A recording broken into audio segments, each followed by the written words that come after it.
नमस्कार दोस्तों, देश यात्रा आपका एक बार फिर से स्वागत करता है। और आज हमें मेरठ के सरदना चर्च में, जिसका इतिहास 200 साल से भी ज्यादा पुराना रहा है। तो दोस्तों आपको दिखाते हैं सरदना चर्च और बात करते हैं इसके इतिहास की। तो चलिए चलते हैं हमारे साथ। दोस्तों हम पहुंच चुके हैं सरदना के सबसे ऐतिहासिक और खूबसूरत गिरजाघर चर्च ऑफ लेडी ऑफ ग्रेसिस में। लेकिन इस चर्च तक जाने वाला यह रास्ता सिर्फ एक पथ नहीं, यह आस्था की उस यात्रा का प्रतीक है जिसने दुनिया की सोच को बदल दिया। गेट से लेकर चर्च तक आपको कई मूर्तियां दिखाई देगी। यह सिर्फ पत्थर की आकृतियां नहीं, यह बताती है स्टेशन ऑफ द क्रॉस की कहानी। यही वो 14 पड़ाव हैं जो हमें याद दिलाते हैं कि कैसे प्रभु यीशु ने हमारे लिए अपना जीवन बलिदान किया। यह यात्रा शुरू होती है उस क्षण से जब यीशु को मौत की सजा सुनाई गई। उसके बाद उन्होंने अपना क्रूस उठाया, गिरते रहे लेकिन कभी हार नहीं मानी। रास्ते में अपनी माँ मरियम से मिले, मदद मिली, अपमान झेला और अंत में उन्होंने अपना जीवन हम सबके लिए दे दिया। इन मूर्तियों के साथ लगे बोर्ड इस पूरी कहानी को विस्तार से बताते हैं, ताकि जो भी इस रास्ते से गुजरे वह सिर्फ देखे नहीं, महसूस भी करे। यही आपको रोजरी के रहस्यों की मूर्तियाँ भी मिलेगी। आनंद, दुख, महिमा और प्रकाश। ये हमें सिखाती है कि जीवन में खुशियाँ और मुश्किल दोनों आती है, लेकिन हर अंधकार के बाद प्रकाश जरूर आता है। हर मूर्ति एक संदेश देती है, आस्था कभी हारती नहीं। दोस्तों ये रास्ता सिर्फ एक चर्च तक नहीं जाता, ये रास्ता हमें उस सफर पर ले जाता है जहाँ इंसानियत के लिए सबसे बड़ी कुर्बानी दी गई। इन मूर्तियों को देखिए, हर एक मूर्ति एक कहानी कहती है। ये सिर्फ पत्थर की मूर्तियाँ नहीं है, ये वो लम्हे हैं जो हमें याद दिलाते हैं कि इंसान के लिए, उसकी मोहब्बत के लिए भगवान ने अपना सब कुछ न्योछावर कर दिया। यहाँ हर कदम पर आपको ईसा मसीह की जिंदगी के वो कठिन पल दिखते हैं, वो दर्द, वो त्याग जो उन्होंने हमारी भलाई के लिए सहा। सोचे कोई इंसान सिर्फ इसलिए अपना जीवन बलिदान कर दे क्योंकि वो इंसानियत से मोहब्बत करता है।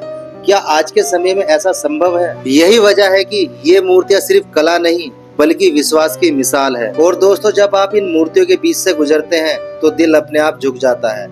ऐसा लगता है मानो ये मूर्तियाँ हमें ये कह रही हो, प्यार सबसे बड़ा धर्म है और इंसानियत सबसे बड़ी इबादत। इन पत्थरों में सिर्फ आकार नहीं है, इनमें वो दर्द छिपा है जो इंसानियत को बचाने के लिए सहा गया था।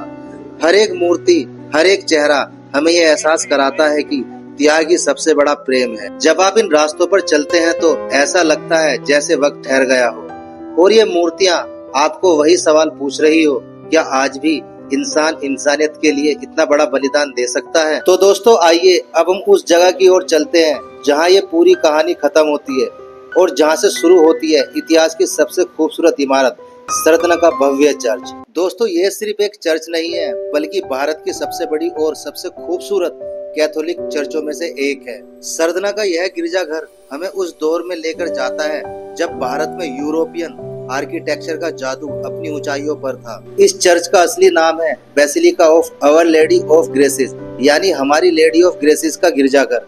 लेकिन इसे बनाने की कहानी भी उतनी ही दिलचस्प है जितनी इसकी खूबसूरती। दोस्तों कहा जाता है कि 19वीं सदी की शुरुआत में बेगम समरू नाम की एक महिला ने इस चर्च का निर्माण करवाया था। जी हाँ, बेगम समरू, जिसका असली नाम था फरजाना। पहले वो एक डांसर थी, लेकिन किस्मत ने ऐसा मोड़ लिया कि वो एक बहुत बड़ी जमींदार और शक्तिशाली महिला शासक बन गई। बेगम समरू ने ईसाई धर्म अपनाया और खुद कैथोलिक बन गई। 1822 में उन्होंने सरदना में इस चर्च के निर्माण की शुरुआत करवाई और इसे डिजाइन किया था एक इतालवी आर्किटेक्ट एंटोनियो रोजी ने। दोस्तों चर्च के इस खूबसूरत आंगन में सिर्फ वास्तुकला की कहानी ही नहीं है, यहाँ वो इतिहास भी है जिसने इसे जन्म दिया।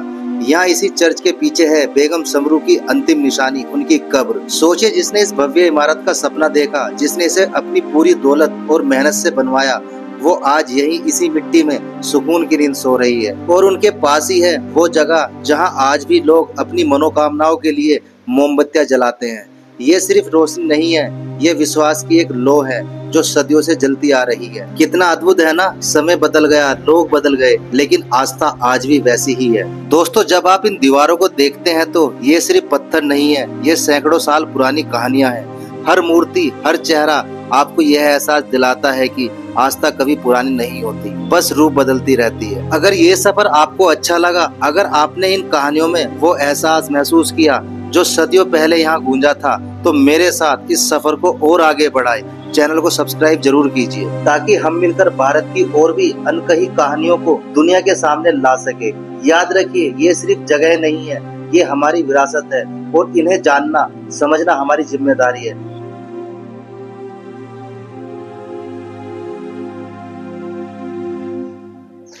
दोस्तों, जैसे ही आप चर्च के अंदर परिसर में घूमते हैं और यहाँ ईसा मसीह के दर्शन करते हैं, उसके बाद अगर आप बाहर आओगे, आप घूमोगे तो यहाँ इस तरह के आपको बैठने के लिए सीटिंग अरेंजमेंट किया हुआ है।